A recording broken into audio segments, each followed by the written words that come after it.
ახალი პრეზიდენტის პირველი შეწყალების აქტი მიხეილ ყაველაშვილმა ნათლისღების დღესასწაულზე 613 ადამიანი შეიწყალა. გავრცელებული ინფორმაციით სასჯელი აღსრულების დაწესებულებებს ყველა მათგანი დატოვებს. არ კონკრეტება რომელ მუხლებზე გავრცელდა სახელმწიფოს მეთაურის საკონსტიტუციო უფლებამოსილება.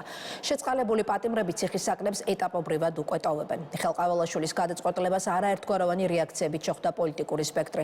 ოპოზიციას პატიმრების რაოდენობის გამო კითხვები აქვს და აინტერესებს რა კრიტერიუმებით იხელმძღვანელეს სიის შედგენის დროს. მმართველი გუნდი ოპონენტებს სპეკულაციებში ადანაშაულებს. ქართული ოცნება პრეზიდენტის გადაწყვეტილებას ჰუმანიზმის პრინციპებით და სახელმწიფო ინტერესებით ხსნის.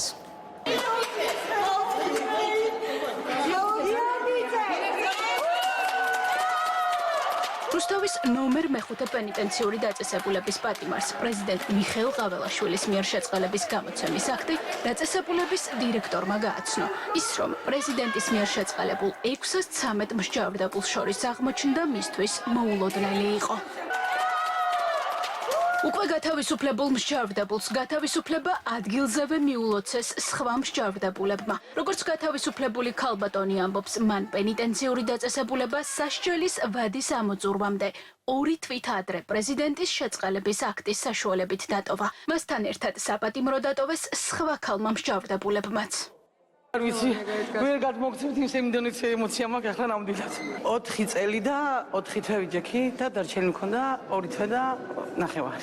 პირველ რიგში ჩემ შვილებთან ერთად ყოფნას და ოდიშის მოხდას და რა ვიცი, მე გამაგრძელებ ალბათ ცხოვრებას. 4 წელიწად ნახევარი გავატარე ციხეში. ამ პერიოდში ბევრი რამე გავაკეთე, აქ სწავლა დავიწყე და ჩავაბარე და ვსწავლობდი და ძალიან ცოტა დამჭა დასასრულებლად და რა ვიცი, ძალიან ბედნიერი ვარ, ცოტა მიჭირს ემოციების გამოხატვა, იმიტომ რომ ძალიან მოულოდნელი იყო და ძალიან მადლობელი ვარ ამ საჩუქრისთვის. მსჯავრდებული ქალების მსგავსად საპატიმროები დატოვეს მამაკაცმა მსჯავრდებულებმაც. როგორც ისინი ამბობენ, პრეზიდენტის გადაწყვეტილება ყველა შეწყალებული მსჯავრდებულისთვის მოულოდნელი ინფორმაცია იყო. მათი თქმით, შეწყალების აქტის გამოცემით მსჯავრდებულთა ნაწილმა საპატიმროების სასჯელის მოხდის დასრულებამდე რამდენიმე წლით ან რამდენიმე თვით ადრე დატოვეს. ბედნიერი დღე არის ჩემთვის ორმაგად, იმიტომ რომ ჯერ ერთი რო თავისუფალი ვარ და მეორე ეს ხვალ შვილიშვილს ველოდები, პატარა შვილიშვილს. მართლა მაგარი ემოციებია, ხა 3 და 2 ზივარ რა და იავი, მართლა მაგარია და ყველას უსურვებ რა, ვიჭებს რა, თავისუფლებას ყველას. არ ველოდი რა, უფრო რაღაცნაირად და რავი, ძალიან მაგარი იყო რა, ეს ხო ხა ის ხო არ იყო ამ 613-დან, რა იცი ხო, ის მოუწევს და როგორ. 2 წელი მომიწია საპრობილეში გატარება, ერთი მქონდა დარჩენილი. ძალიან გახარებული ვარ, მადლობა მინდა გადაუხადო პრეზიდენტს და იმ ადამიანებს, ვინც მონაწილეობა მიიღო ამ პროცესებში, რომ შესაძლებლობა მომცა დაუბრუნებოდი ჩემს ოჯახს.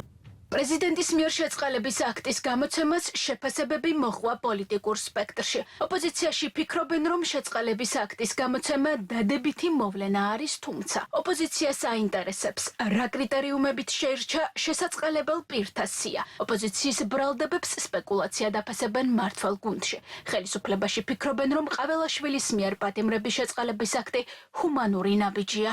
ძალიან კარგად ხედავთ იმ ძალადობრივ გარემოს, რის გამოც ადამიანებს საერთოდ ეშინიათ ქუჩაში გამოსვლა.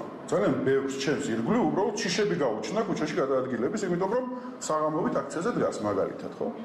ამიტომ ამ გარემოში ესეთი გადაწყვეტილება უნდა იყოს ძალიან მკაფიოდ დასაბუთებული და ახსნილი და ჩვენ ეს არ მოგვისმენია და სავარაუდოდ ვერც მოვისმენთ. კარგია, როცა ადამიანი ის რესოციალიზაცია ხდება, შეწყალება ხდება, მაგრამ ლამის პატიმრების 10% შეიწყალეს. ჩვენ გქონდა ინფორმაცია, რომ არჩევნების წინ ქართულმა ოცნებამ ეს დაპირება გასცა და მე მგონი ეს დაპირება მოვიდა სისრულეში.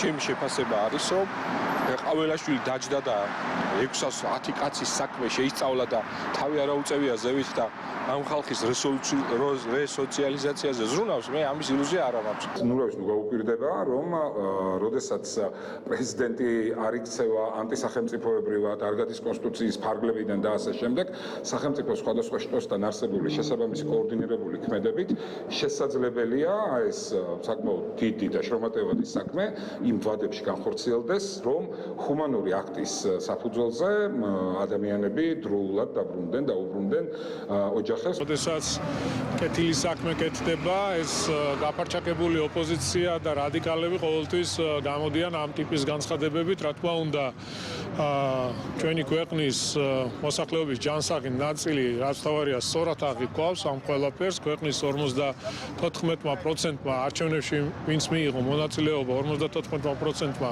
მხარი დაუჭირა ქართულ ოცნებას. ეს იყო ჰუმანური აქტი, რომელიც განხორციელდა პრეზიდენტის მხრიდან და რა თქმა უნდა, მივესალმებით ამ გადაწყვეტილებას. საქართველოს პრეზიდენტმა მიხეილ ყაველაშვილმა გუშინ ნათლისღების დღესასწაულთან დაკავშირებით 613 მსჯავრდებული პირი შეიწყალა. ბოლო წლებში ეს შეწყალების ყველაზე მასშტაბური აქტია და პატიმრებმა პენიტენციური დაწესებულებები ეტაპობრივად დატოვეს.